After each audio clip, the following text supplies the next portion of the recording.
Welcome to Achieving Your Optimal Health, the webinar series that began last June. And now, well, let me show you how to reach the schedule for the webinars. You go to Las Vegas Area Trails and the health education link, and all of these green links are webinars that we have conducted up to this point. And each webinar you click on, each of these links, you can see the webinar replay. This is Gus Vargas's What Your Posture Says About Your Health. And you see the webinar notes. And in many of them, I've got the webinar slides for the PowerPoint presentations that accompany the webinar. So you can breeze through the slides if you want to get a quicker view of what happened in the webinar. But here we have the page where you can find it, LasVegasAreaTrails.com/health education. And tonight we have designer nutrition, customized to fit individual needs for optimal success, with our presenter, Michele Ciancimino, who's a certified fitness nutrition specialist. Now, let me say just a little bit about this webinar to introduce Michele. The most effective nutritional programs are not a one-size-fits-all approach. In contrary to all the advertisements you may be seeing, join this program and it's going to help you to achieve great health. The results of DNA health and wellness testing can take nutrition customization to a new level. And here's the things to watch for in this webinar. These are the things you're going to learn: why custom nutrition provides better results than typical cookie cutter diets, what percentage of protein and fat and carbohydrates is best for you, and it may not be the same for everyone. What type of exercise is most beneficial for your body? The relationship between genetics, cholesterol, and blood pressure, your predisposition to vitamin and mineral deficiencies, what are MUFAs and PUFAs, and which you can metabolize, the effects of stress on your body. So these are things to watch for in this webinar, and then benefits of attending this webinar. So following this webinar, you're going to have a better understanding how to eat right for your body, the importance of having a genetic owner's manual for your body, and where you can improve your health by simple lifestyle changes. Now, a little bit about Michele. She's a certified fitness nutrition specialist, a holistic health coach, and graduate of the Institute of Integration Nutrition. She designs custom nutrition plans for busy individuals based on their unique DNA. And Michele has an interesting background that you don't normally find in the health profession. She began as an attorney in the legal profession, and then moved to the health and wellness field. Now, what would cause an attorney to move to the health and wellness field? Well, it was a pretty traumatic experience in her family, where her 2-year-old daughter was diagnosed with cystic fibrosis. It's life-threatening, shocking diagnosis. And so Michele, of course, loving her daughter and wanting the best for her daughter, looked at all kinds of ways to help her daughter back to health. And she began to discover some holistic approaches and changes in diet that actually provided better results than a lot of the other methods, the traditional methods of dealing with this situation. And so she began to apply these methods. They worked so well for her daughter, for her family, that she decided that she was going to help others to better health through a holistic approach that involved some very specific changes in diet. And so Michele has quite an important um, transition that developed with her own career, and she is going to now present the our webinar on designer nutrition customized to fit individual needs for optimal success. So Michele, I am going to turn the controls over to you and let you share your screen and give Okay. your presentation. Looking forward to it. Thank you.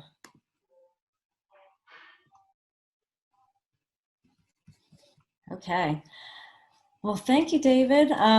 Thank you for telling my story. You tell it better than I do. So, so yeah, I just have become very passionate about helping people with nutrition, like you said, just based on my own family experience. So, you know, dieting and weight loss, it's just a very sensitive topic. People are always trying to make changes, and so many people stop and start, and you know, they lose a few pounds, they gain it right back, and it's just a frustrating thing. And I think, you know, people get tired of it.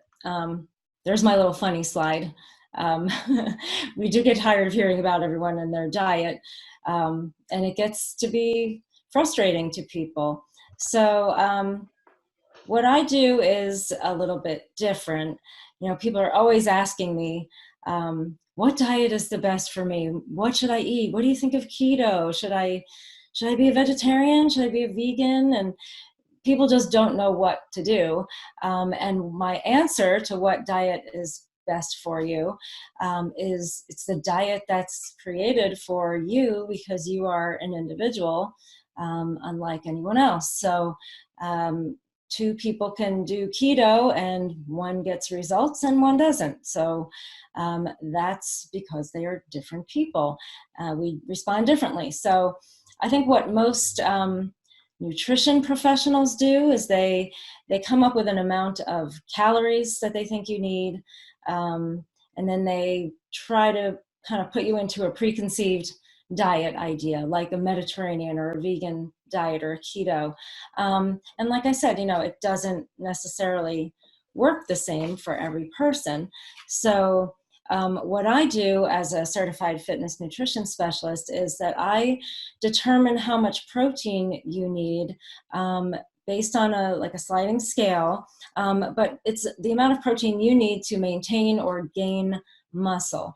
And it's based on your current lean body mass and your exercise and activity level. So I will record what people are doing for their exercise, and that determines the amount of protein. And we look at what their lean body mass is currently and where they want to go.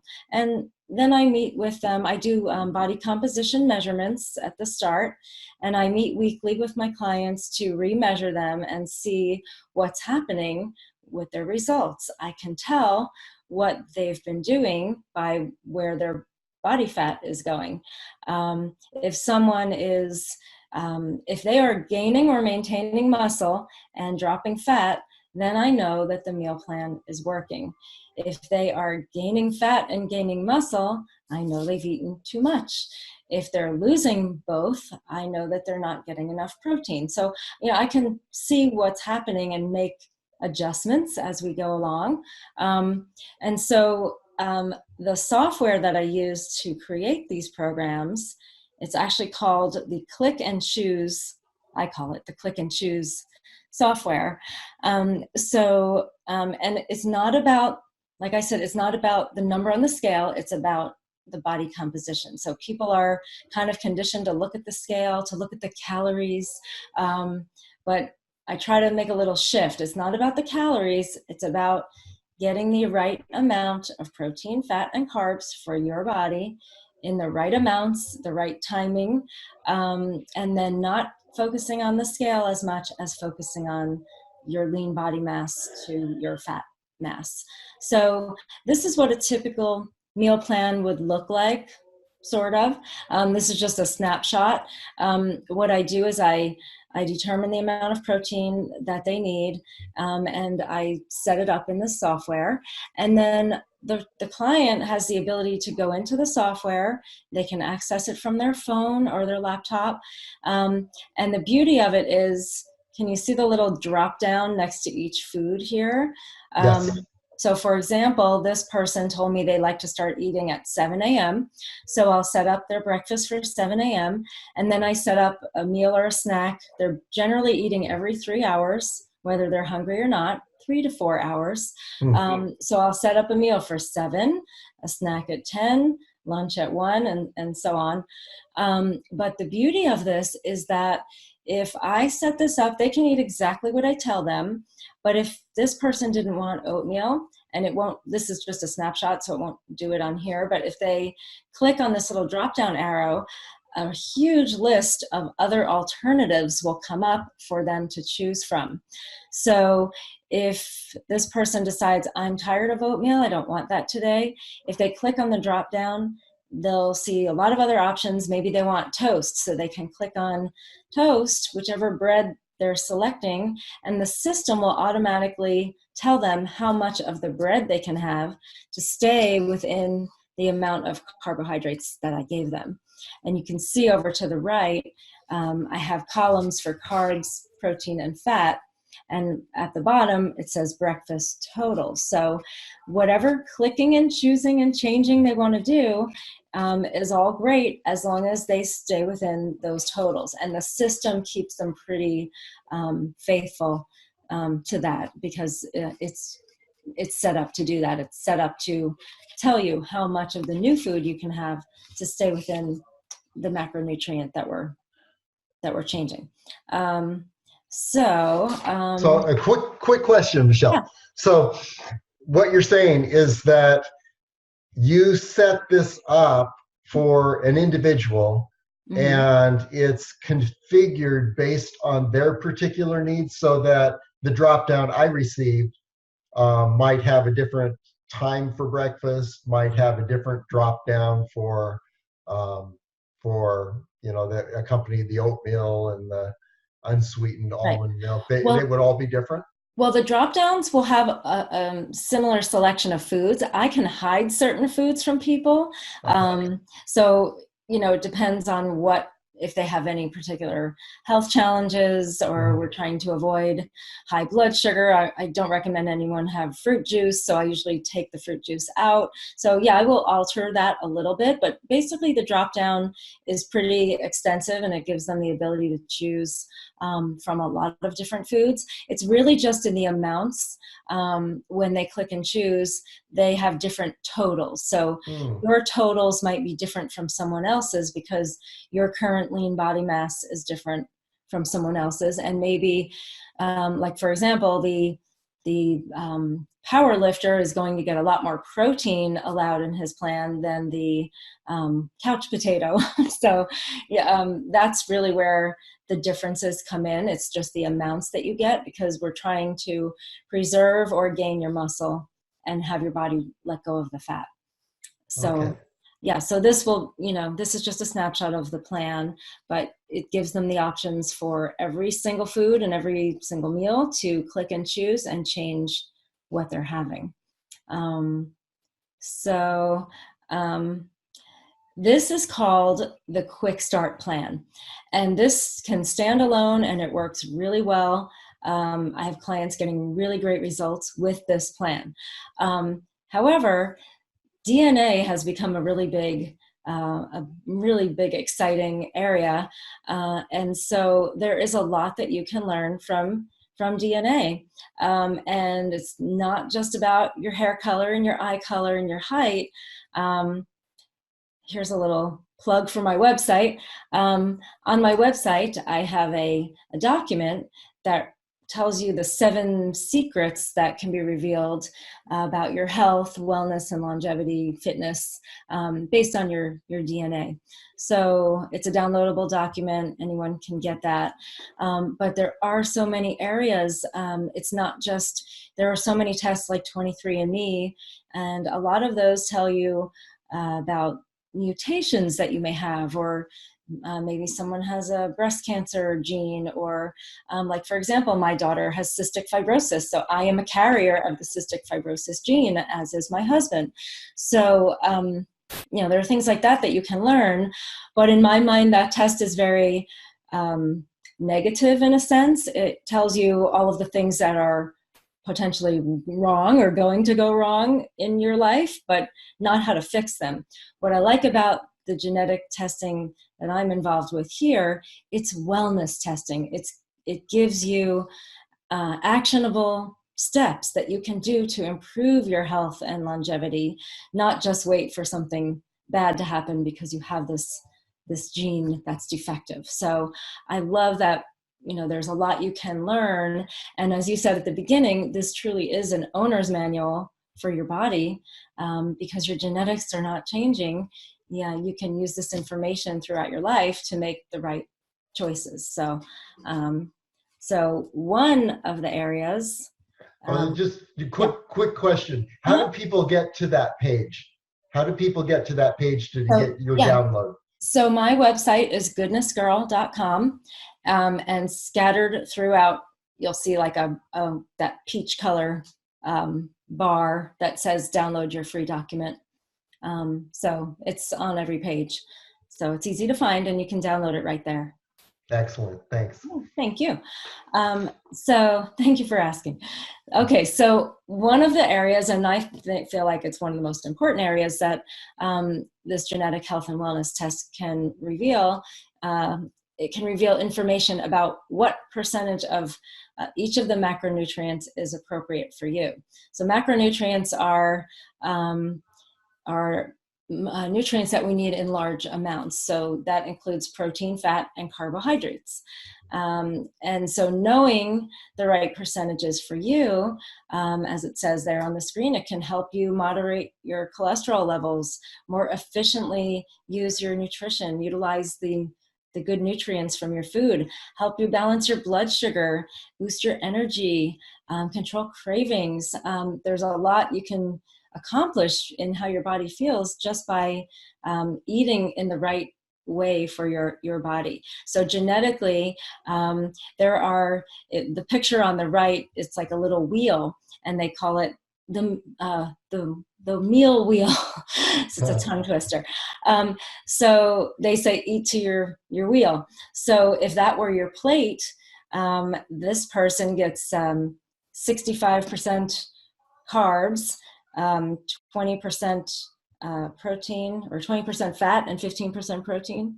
Or no, this one's 55 carbs, 25 fat, and 20 protein. So there are several different ones. My personal one from my genetic test is 65% carbs, 20% fat, and 15% protein. And I can attest to the fact that this really does work, because, and I always tell my clients, I'm my best example. I was making myself a big protein shake every morning. I had a big scoop of protein. I had extra collagen in there. I had lots of extra nuts and nut butters. And I did not feel great after I drank this shake. I had every superfood you can imagine in there, with lots of extra fat, MCT oil, and all of that, but it wasn't sitting well with me.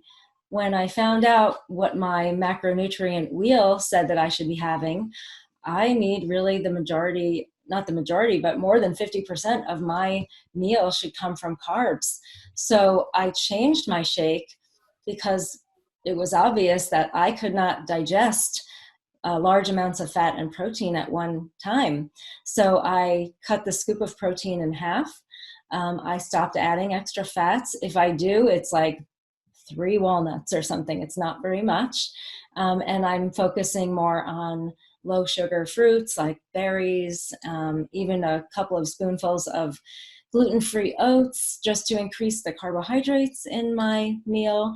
And I will tell you that I digest it. I feel more energy. I totally noticed a difference in myself, and I'm seeing it with clients as well. So there are 7 different macronutrient profiles that come up based on people's genetics. So what I can do with my quick start meal plan, I can have someone start on that plan, and once we get their genetic results, I can then incorporate these genetic macronutrient percentages into their plan so that they can be eating to their wheel and see how they feel and if it's making a difference to them. So so it's great. I have a template in the software for each of these different macronutrient profiles, so I can easily preserve the old meal plan, the original meal plan, and then make a separate meal plan based solely on the genetics. So it's really exciting because people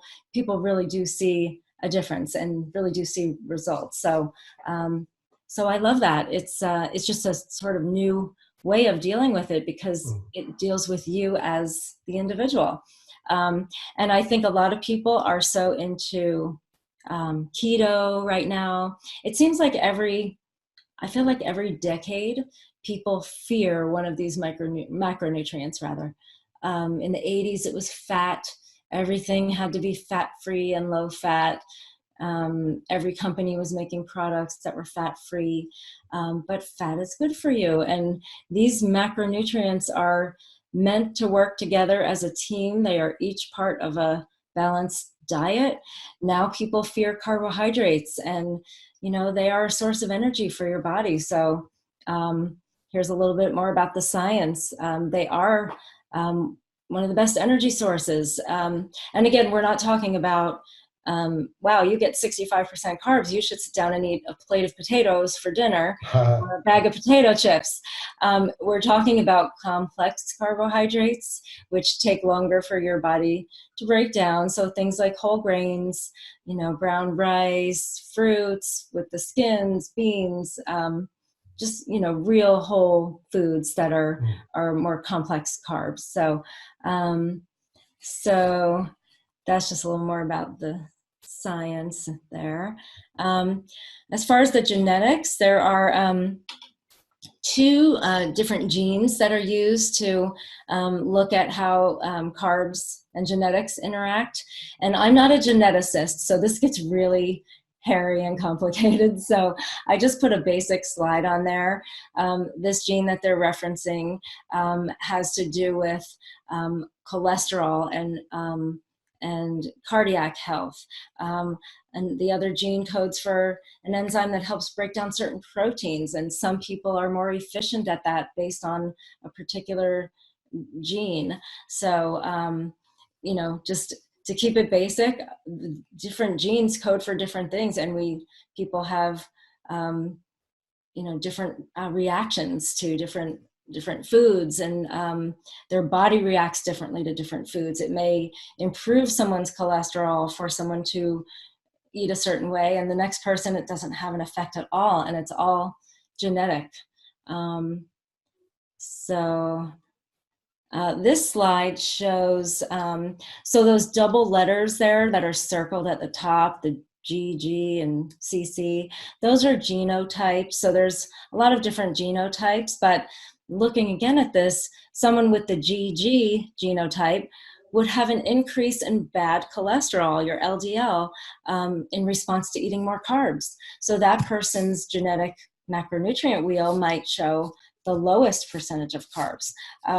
So someone with the CC genotype would not have any impact on cholesterol from carbs. So you can just see all the different ways that this could turn out based on the genes. That's pretty amazing. It really is. I mean, we always think of genes as far as like how tall you are and what color your eyes are, but it's so much more than that.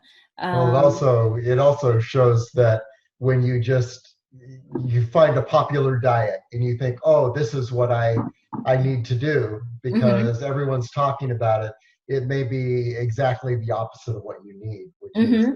Well, a little and bit even scary. for, yeah, I mean, just talking here about fats, they use 6 different genes to evaluate fat genetics.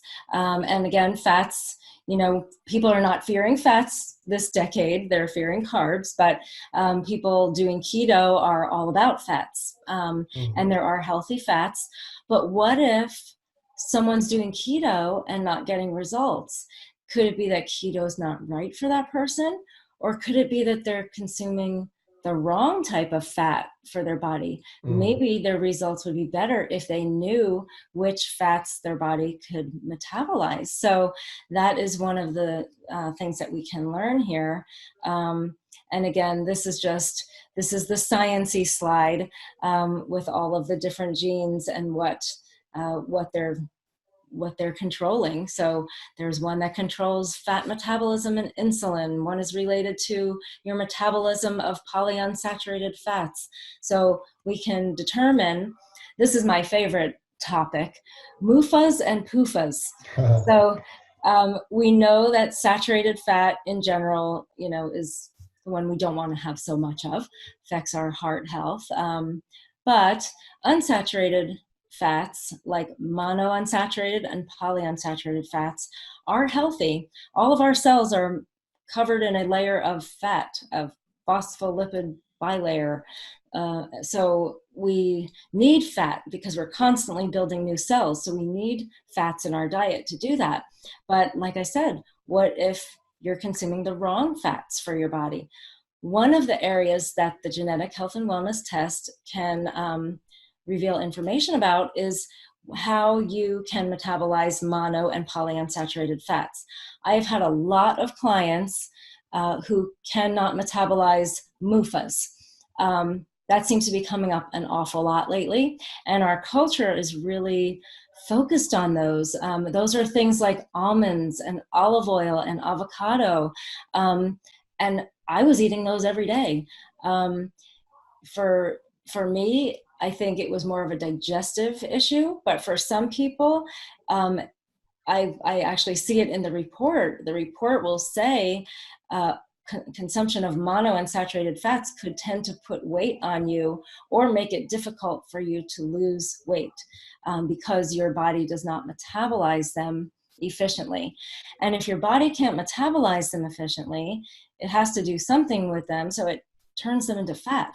So for some of my clients, it's been as simple as making some switches. So I can go into the meal plan.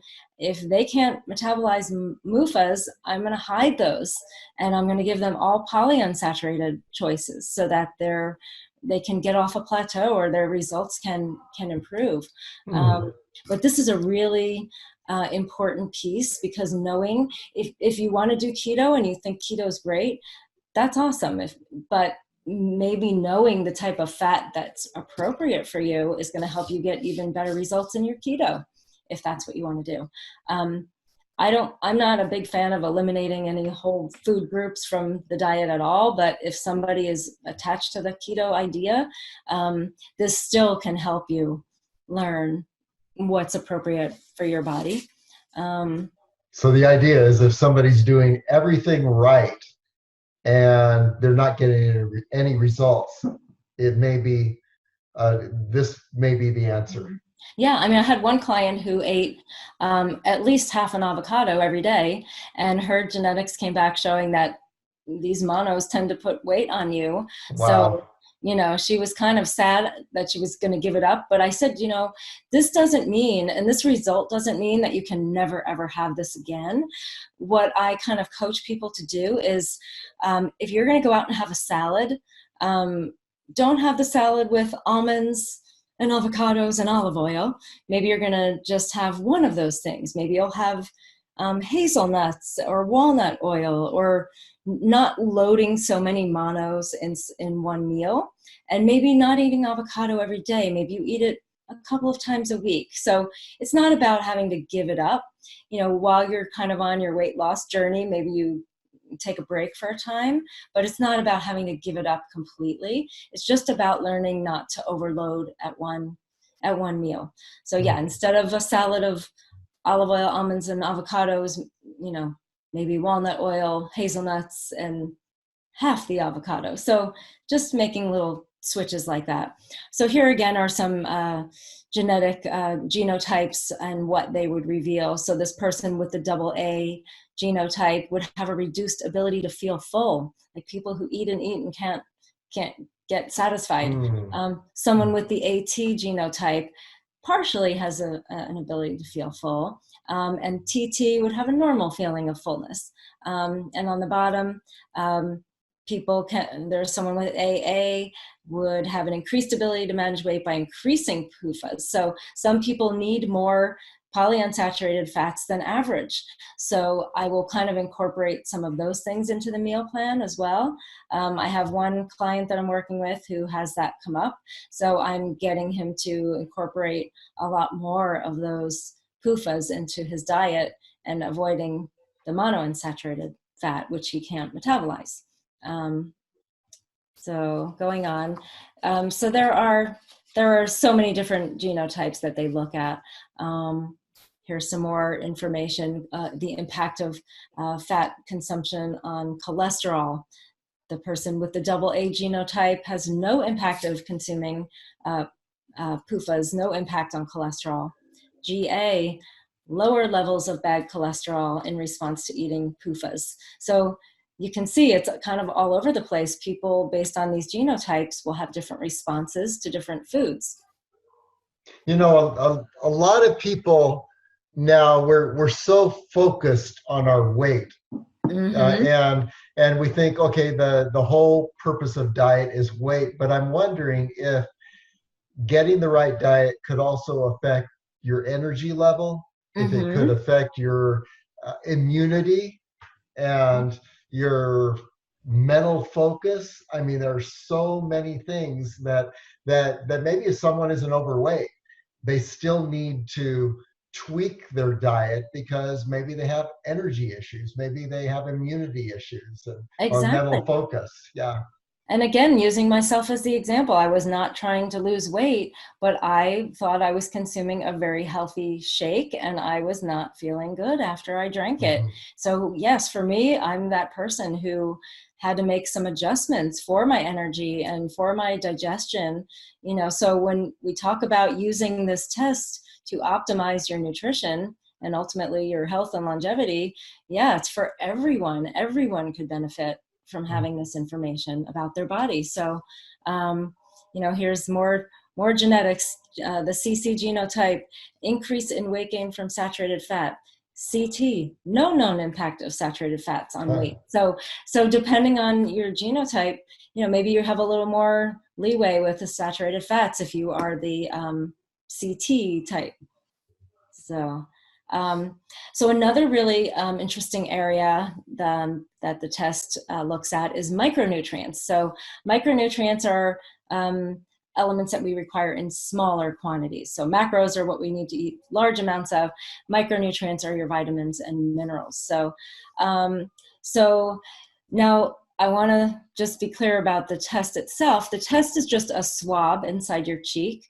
So this is not a blood test, and only a blood test can truly reveal if you are deficient in these particular vitamins and minerals. So what this test is revealing is predispositions. So what I coach people to do is to get with their doctor or a qualified medical professional to actually do the blood work to determine if they are in fact deficient. You know, predisposition is important. We want to know because you see on the chart here, there's a bunch of little red flags. So those are places where this person could have a predisposition to be deficient. So getting that tested and finding out for sure what you need is the way to manage that. And so that's, again, what I just said. So yeah, if you have, say you work in Las Vegas and you have a predisposition for vitamin D deficiency, but you work outside and you live in Las Vegas, you're probably not deficient in vitamin D because you're getting lots of sunshine. So even if you have the predisposition, it doesn't necessarily mean that you're in fact deficient. So just want to point that out. Okay, this piece is interesting too. The test talks about beverage metabolism, how you metabolize lactose, caffeine, and alcohol. Mm, So lactose intolerance can occur different times in your life. And this doesn't mean you can't have dairy. It could mean that you limit your dairy, or that you consume like hard cheese instead of soft cheese, or maybe you buy lactose-free milk. Um, I've had clients who say that they think they're lactose intolerant, but their test comes back and says genetically you have a normal ability to digest lactose, which indicates to me that they're probably sensitive to the casein, the milk protein, rather than the milk sugar, which is the lactose. mm. But again, people, you know your own body, but this is telling you genetically what your predisposition is, and how you're wired. And another interesting fact is, for caffeine, slow metabolizers of caffeine actually have a higher risk to have high blood pressure and heart Mm. attacks, because they Wow. can't clear it from their system as efficiently or as quickly as someone else. And a fast metabolizer would have a lower blood pressure, even with coffee consumption. And the slow metabolizer of caffeine, there was a study that showed that slow metabolizers of caffeine could actually increase their risk of heart attack by 36% by drinking 4 cups of coffee a day. Oh my gosh. So that's important to know, because some people go overboard with their coffee, and coffee can be healthy and part of a healthy diet. But if you are a slow metabolizer, it's good to know that. Maybe you want to alter your consumption of caffeine. So again, just another area where we can start to make changes just to improve our health and prevent some of these things like heart attacks. Okay, the next piece that the test talks about is exercise. So we know, exercise and diet go together. Diet is important. And here's a list of all of the things that regular exercise can help you maintain your weight, but boosting your cholesterol, managing your mood and your stress, improving your heart health, boosting your energy, improving your sleep, lots of different areas that exercise can help. What the test gives you is an exercise ratio. So it tells you what percentage of power versus endurance activities are optimal for you. So endurance meaning like cardio, where your heart has to get pumping, and power meaning more strength-based activities. So my tests show that I should do 80% endurance and 20% power. If you could see me, I'm 5 feet tall and really tiny. I probably shouldn't go out and be a power lifter. So I'm much better of a runner or a swimmer, something more cardiovascular. My body will be more efficient when I do 80% endurance and a smaller amount of power activities. So there was one other point I wanted to make about that. Some of the things that the exercise ratio is actually based on factors like your genes related to, where is that? I have notes here. Oh, your fast and slow twitch muscle fibers, your oxygen uptake, your metabolic response, your injury risk. In my case, it says there, you can see on the right, it's blocked a little bit, but injury and recovery. My genotype, I have a higher tendency for soft tissue injuries, which would probably explain why I should only do 20% power as part of my exercise routine, because it tells you what your predisposition to injury and recovery. Your predisposition to injuries is high for me. So yeah, so that would account for why I should do less power. But yeah, it's very interesting, and designing your workouts in this way can help you improve your results. Like, have you ever seen a couple of friends who take up running together, and one starts to really lose weight and get in shape and the other one has no effect. It's like, Mhm. well, most likely that person needs to do more power activities because their body might have a more efficient fat burning furnace. When they develop that muscle, that's your fat burning furnace. Maybe their muscle would more effectively burn the fat than running 10 miles. So knowing your exercise ratio can help you design your workouts. We're all limited in time. We're all busy. You want to get the most out of your exercise. So why not find out the ratio and design your workouts in this way so you can get results. Um, Now, case in point, there, I was a captain of a Hood to Coast team. It's a team of runners who do a relay from yeah. Mount Hood to the coast. It's a 195-mile relay. And Mm-hmm. it was always interesting that all these guys do long distance, but Mm-hmm. some would be overweight and some would be, in great shape. Some would look like they were anemic. Right. And and Yeah. it's interesting that this could be an answer is I know, right? tweaking the way you work out and your diet. Mhm. It's so exciting to find that out because I think people beat themselves up like they're failing or they're not, they have to run farther and faster. And but maybe Right. that's not what you need to do at all. So you're just, breaking your neck to do more and more of the Mhm. wrong exercise. When you have this information, it just makes it so clear. Now I know what to do. I know what to feed my body. I know how to exercise it for the best results. So yeah, to me, this is Work just smarter, not phenomenal. harder. Yeah, right. Just like anything, smarter, work smarter. Um, okay, stress genetics. So stress, we all have it, and it affects different people differently. The test looks at your long and short-term stress tolerance. So short-term stress being, you're taking a test, but it'll be over tomorrow. Some people have a higher or shorter tolerance to short-term stress. Long-term stress being, you're in a job you hate or a relationship you're unhappy in, things that are longer term. Some people have a greater or lesser tolerance for that. And that's going to be a lot about making lifestyle changes. If you have a job you hate and you have a low tolerance for long-term stress, maybe for you that's going to start affecting your health more likely. So making a change for that person would be beneficial. But stress can also interact with blood pressure. So people with like stress hypertension, if you have prolonged stress over a period of time or constant stress, and you get these spikes in blood pressure, this could or make you more likely to have a heart attack.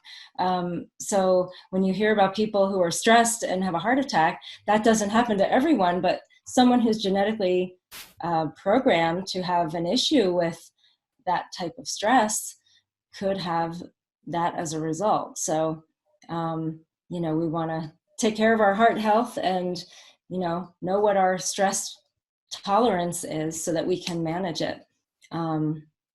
Like in this picture, there's the little red flag. This person's genotype has an increased risk of hypertension caused by stress. So that's something you can control with lifestyle.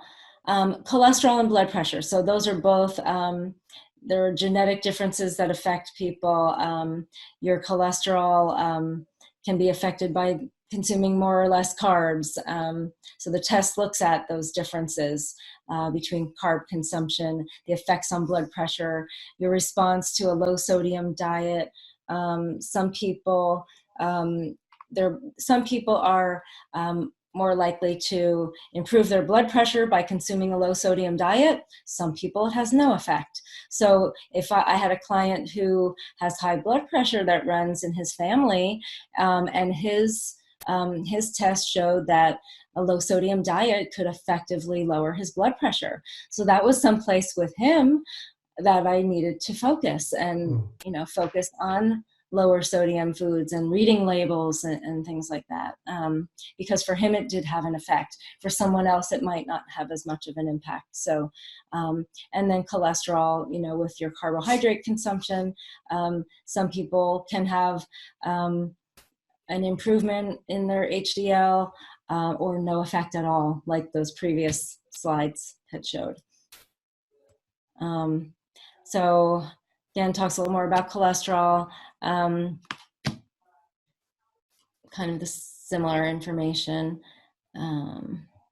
That's it. So the test, by the way, also shows a couple areas I didn't talk about. Emotional genetics, whether you have a tendency toward emotional eating or cravings of certain foods.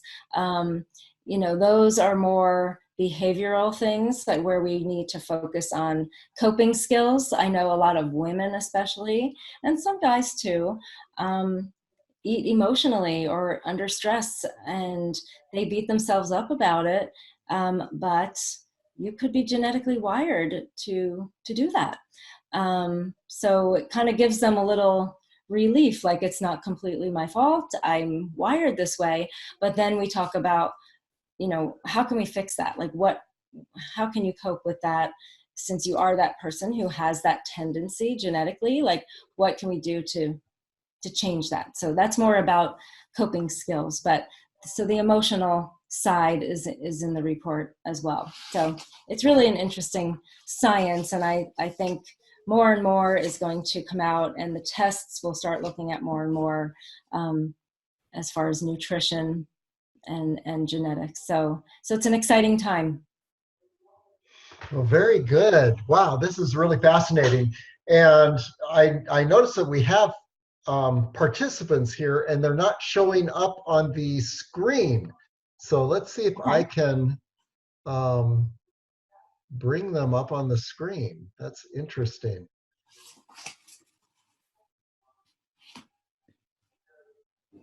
Huh. Okay. Sometimes this technology acts strange. It's not just me. I thought I'm the only Yeah. one with this problem. Okay. Well, let's go ahead and let's open this up for questions. I think one person could show at a time today, which is really strange. So if anyone else talks, their face may show up. Not sure. Let me go ahead and unshare your screen, and let's see if that brings up other people.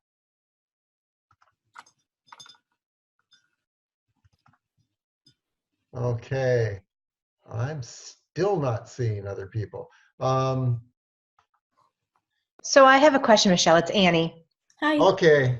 Yeah. I see us on my end. I see You do. Why can I only see one person? Okay, well, we won't worry about that. Go ahead and ask your question, Annie. we're here.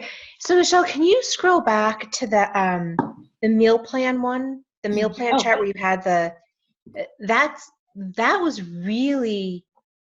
Oh yeah, David, do you want to pull that back up because you unshared, or you're sharing? Oh yeah. Let's go ahead and do that.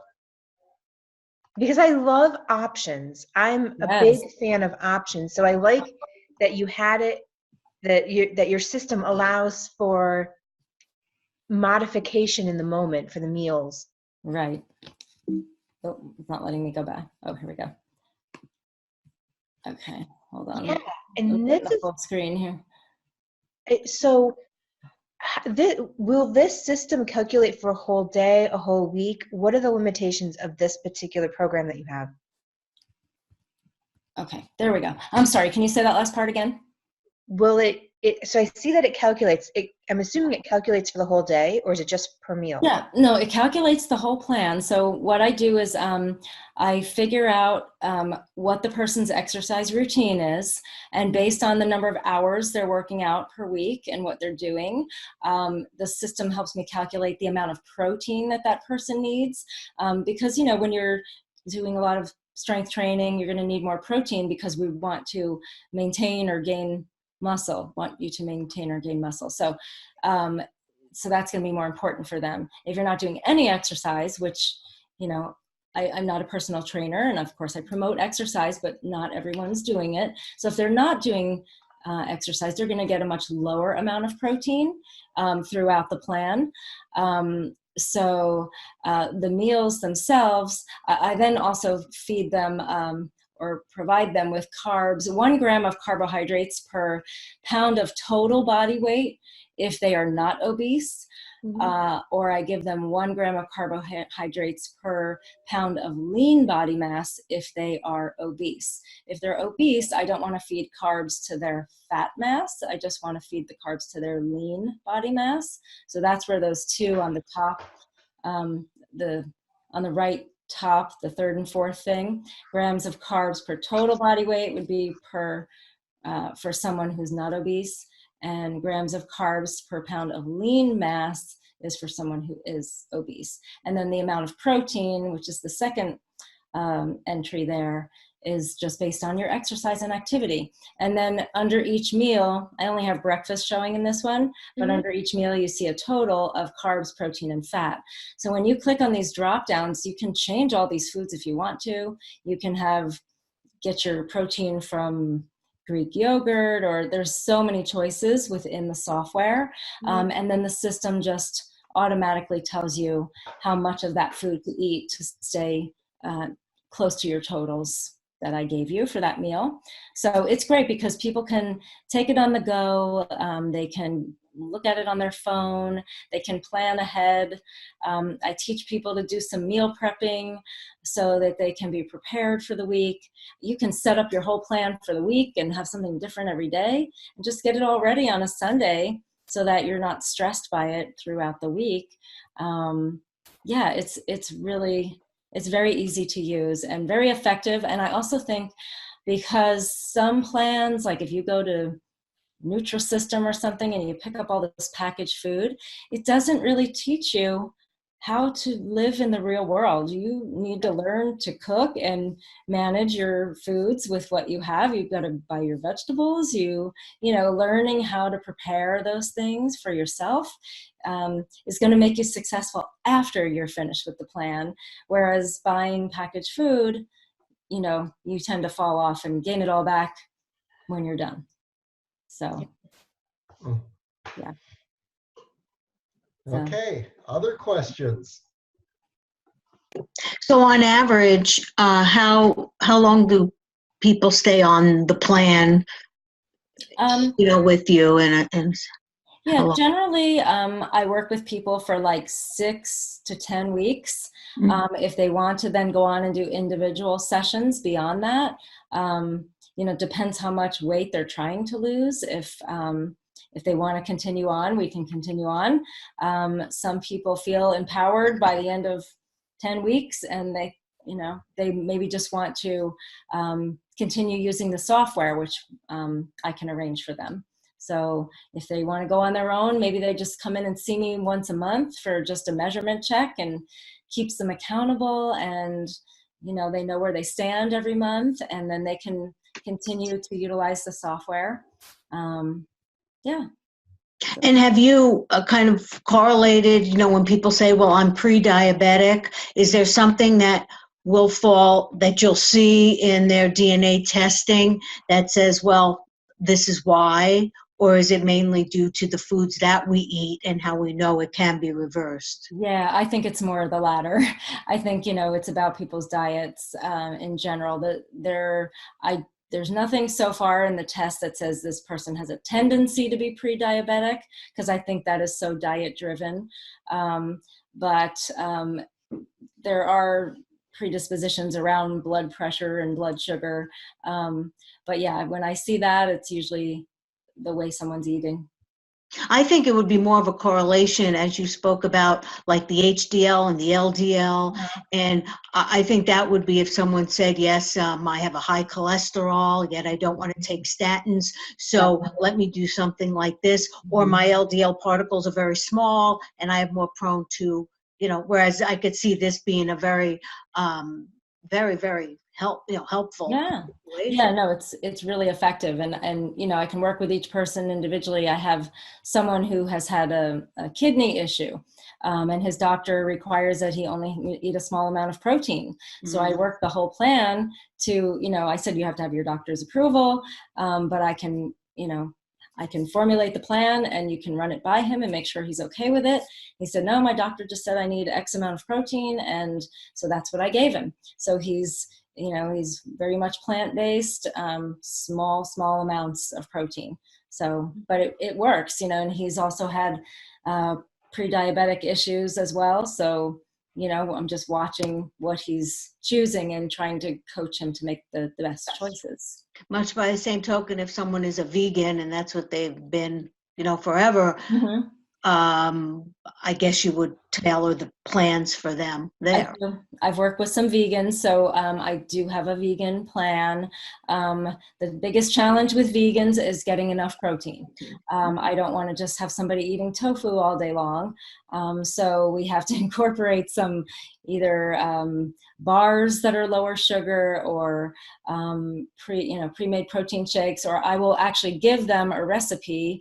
If they choose to have a protein shake at breakfast, I will give them a recipe that gives them the right amount of protein, fat, and carbs for their plan. So there's a little section underneath each meal for notes. So that's where I write recipes. So if someone's on the go, I'm going to give you a shake recipe. It's right in there. You just put all those things in your blender and you're good to go. You've got the right amounts of everything. So I plan it out for them. I also will plan meals for people to eat in restaurants, because I know a lot of people. I had one client who, he said, well, can I please go to Taco Bell?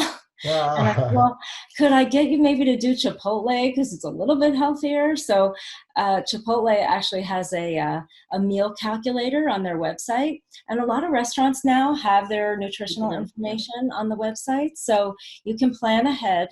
But with Chipotle, you can actually go in and look at their meal calculator. You can create a whole meal, like a bowl. And so what I did for him was I put all the things in the bowl, and it will tell you at the end what amount of protein, fat, and carbs you have. So he knew he could have half the rice. He could have the chicken that they gave him. He could have half the cheese. He could have as much lettuce and salsa, unlimited, as he wanted. So he knew, and I created that and then a burrito for him. But he knew he had a couple of choices when he goes there. It was convenient for him. It's fairly healthy.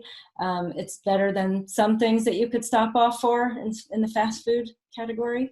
And so, you know, he had choices, and he felt good about that he knew he could actually still live his life and not have to have all this specialty food. So it does work. And just another question. Have you seen where someone is a vegan and they feel that this is for them, that they want to do this, and their genetics are so in which they do need animal protein? And you know, that would be a difficult, then you just kind of have to kind of switch and think about what you want to do. Yeah, it's a mind thing, I guess. You know, I had a vegan who he actually was eating more according to his genetics, because he was more 50-50, 50% protein, 25% fat, 25%, no, I'm sorry, 50% carbs, 25 fat, 25 protein. So he was kind of on target with his carbs, because vegans tend to eat a little more carbs if you're eating some starchy vegetables and, you know, you don't have as much meat. He didn't require a ton of protein. So I basically had him adding, you know, he would eat some tempeh or some beans or, you know, but you have to eat a lot of those things to get enough protein. So I just had him supplementing with the lowest sugar, healthiest protein shake that I could find for him. So he just was adding that supplement. And, you know, once he started to get enough protein, he stopped losing muscle, because that was his issue at the beginning. He was losing weight, but what he was losing was muscle. And he kept skipping his shakes. He was skipping his protein.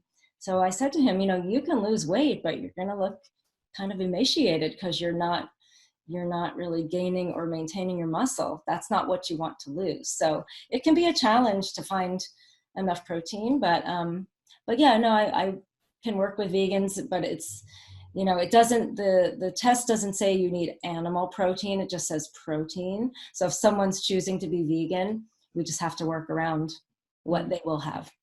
Oh, okay. Yeah. Thank you. Yeah. Okay. Other questions?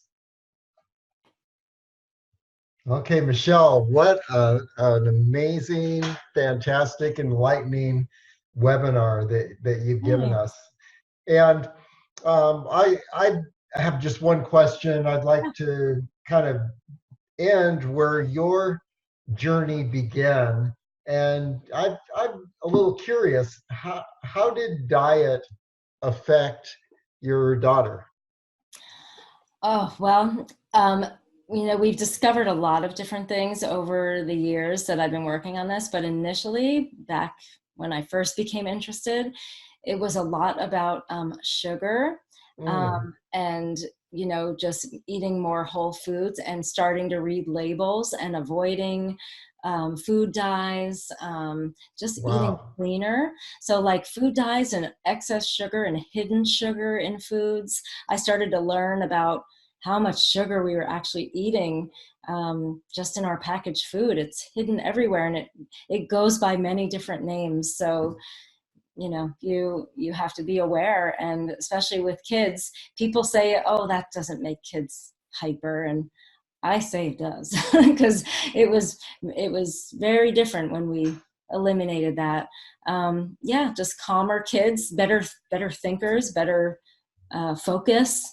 For my daughter, I mean, we've gotten to the point of she does dairy-free, gluten-free. Those are both big mucus producers. And if you know about cystic fibrosis, it's a disease where you have very thick, sticky mucus, and it clogs everything, especially the lungs.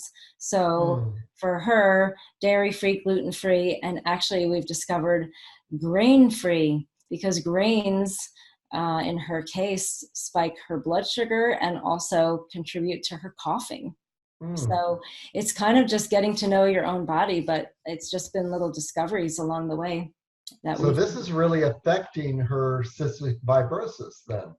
Yeah, I mean, she had about a week ago, she had something that had rice in it.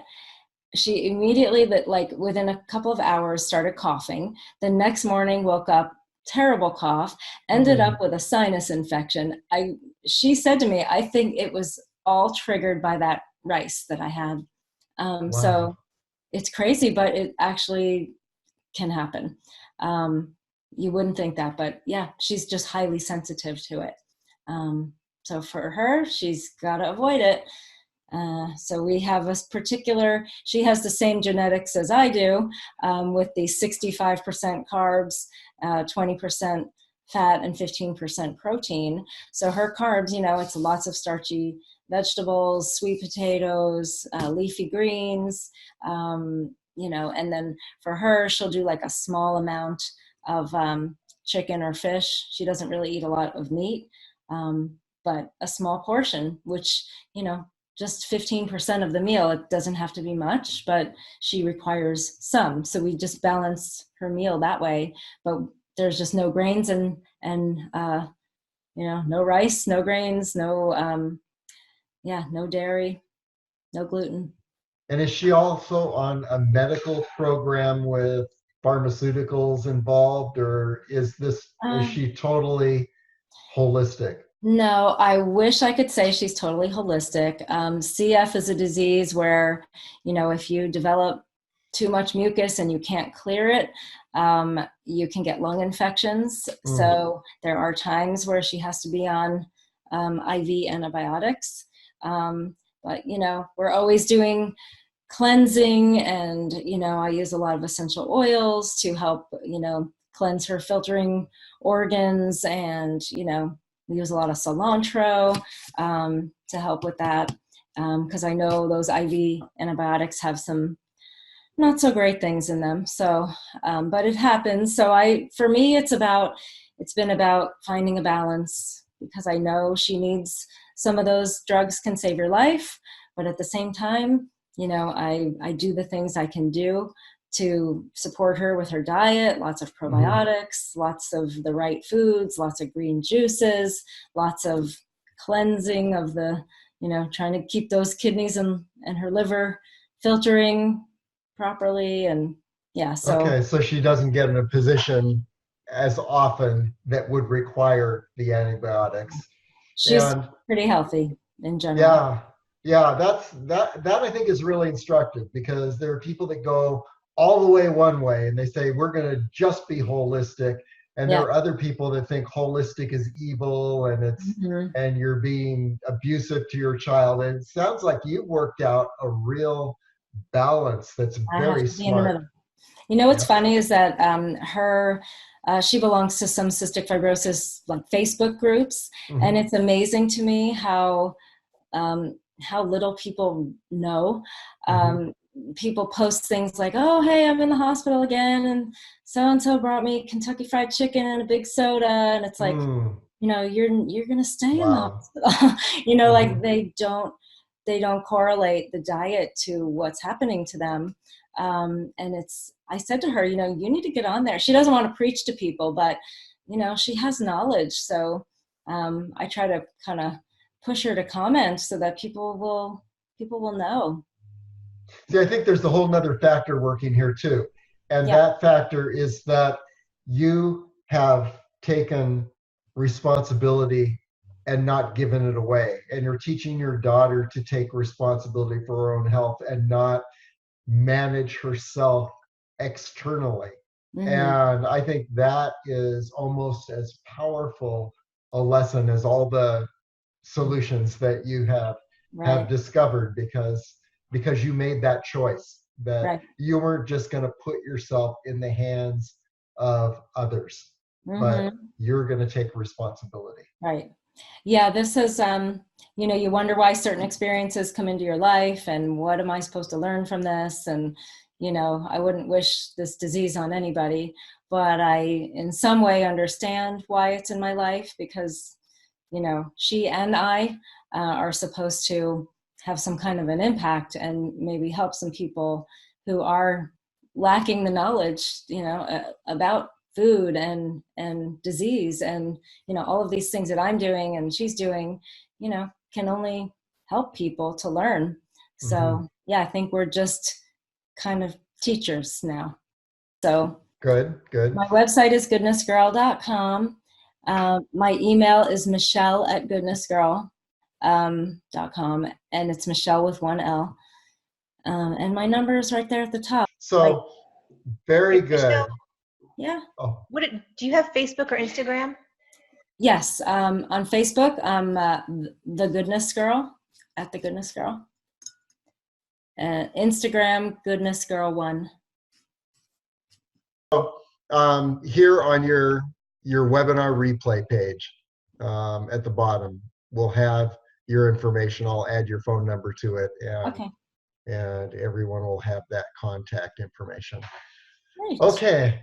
Well, thank you so much, Michelle, and I hope that people that are listening to this webinar will get in contact with you. Do you have any consultation, phone, or office? I do. Tell me how that works. I do offer a complimentary consultation. So I will sit down with anyone and show them how the software works. I'll show them the whole genetic report and what that looks like. And we can talk about, you know, whether this is something that would work for them. And that's free, and happy to sit down with anyone who wants to explore it. Excellent. Very good, Michelle. Thank you for your presentation. You're so welcome. Thank you.